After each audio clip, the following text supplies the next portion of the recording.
کہتے جوانی مستانی ہوتی ہے، یہ شباب کے لمحے آوارگی کے لمحے ہوتے ہیں، انسان کنٹرول نہیں کر پاتا، لیکن اگر اللہ کا خوف اس کے سینے میں ہو، اس کی محبت اس کے رگو ریشہ میں محو نفوذ ہو، تو پھر جوانی میں توبہ کرنے والے اور جوانی میں اللہ کی رضا جوئی کے لیے کوشاں ہونے والے اللہ کی خاص رحمتوں اور کرم نوازیوں سے مالا مال ہوتے ہیں۔ ارشاد فرمائے ان شبابہ فیما ابلاہ، جوانی کے بارے میں پوچھا جائے گا کہ جوانی کہاں بسر ہوئی۔ بعض نے یہاں ان جسدہ فیما ابلاہ، ابن حبان نے اور امام ترمذی نے جو حدیث روایت کی ہے اس میں یہ لفظ بیان کیے ہیں کہ جسم کے بارے میں سوال، یعنی جسم کے ایک ایک عضو سے پوچھا جائے گا۔ تم سے پوچھا جائے گا تمہارے ہاتھوں نے کیا کیا، تمہاری آنکھوں نے کیا کیا، تمہارے کان کیا سنتے رہے، تمہاری زبان کیا بولتی رہی، تمہارے قدم اٹھ کے کن راہوں کا سفر کرتے رہے، تمہارے ایک ایک عضو بدن کے بارے میں تم سے پوچھا جائے گا۔ عمر کا ذکر بھی ہے اور جوانی کا ذکر بھی ہے، تو جب عمر کے بارے میں پوچھ لیا گیا تھا تو پھر جوانی کا الگ سے کیوں پوچھا گیا؟ تو کہا کہ جو جوانی ہے یہ عمر کا خلاصہ ہے، اور عمومی طور پہ گناہ کی زندگی جوانی کی زندگی ہوتی ہے، اور جس نے جوانی کو سنبھال لیا اس کا بڑھاپا بھی خوبصورت ہو گیا، اور جو جوانی کو سنبھال نہ سکا تو اس کے پلے پھر باقی بچا ہی گیا۔ اسی لیے ایک روایت میں آتا ہے ان اللہ یحب الشاب التائب، اللہ تعالیٰ جل شانہ توبہ کرنے والے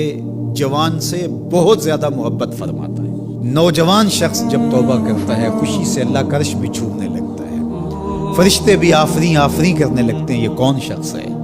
تو جوانی کی توبہ اللہ کو بہت محبوب ہے، اسی لیے ارشاد فرمایا گیا کہ وَشَابٌ نَشَأَ فِي عِبَادَةِ اللَّهِ، وہ جوان جس کی جوانی اللہ کی عبادت میں گزرتی ہے، کل قیامت کے دن جب کوئی سایہ نہیں ہوگا اللہ اس جوان کو اپنے عرش کا ٹھنڈا سایہ عطا فرمائے۔ تو جوانی کو سنبھال کے رکھنا، یہ پوچھا جائے گا کہ تو نے جوانی کیسے گزاری۔ دعا کرو کہ قیامت کے دن جب ہم سے سوال ہو تو ہمارے جوان اس کا جواب یہ دے مالک ہماری جوانی سجدوں میں گزری تھی، ہماری جوانی تیرے دین کی نوکری کرتے ہوئے بسر ہوئی، ہماری جوانی قرآن کی دعوت دیتے ہوئے گزری، ہماری جوانی کتاب اللہ کی تعلیم حاصل کرتے ہوئے اور لوگوں تک اس کا ابلاغ کرتے ہوئے بسر ہوئی، ہماری جوانی شرم و حیا کے دائروں میں بسر ہوئی، ہماری جوانی تیرے ذکر میں، تیری یاد میں، تیری محبت میں بسر ہوئی۔ تو وہ جوان جس کی جوانی اللہ کی یاد میں بسر ہوئی ہوگی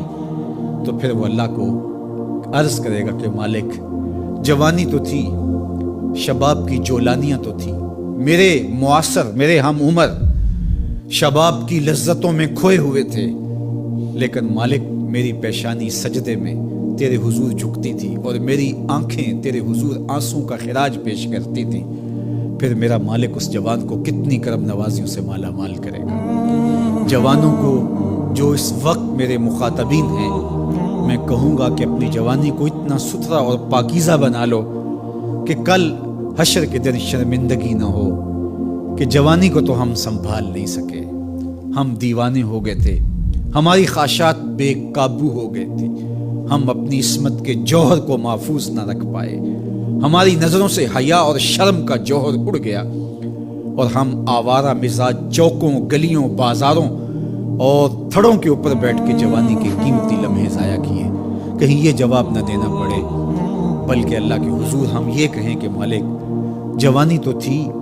شیطان بھی پوری طرح سے حملہ آور تھا، لیکن ہمیں تیرے محبوب علیہ السلام کے فرامین یاد تھے، اس لیے جوانی تیری محبتوں کے سائے میں بسر ہو۔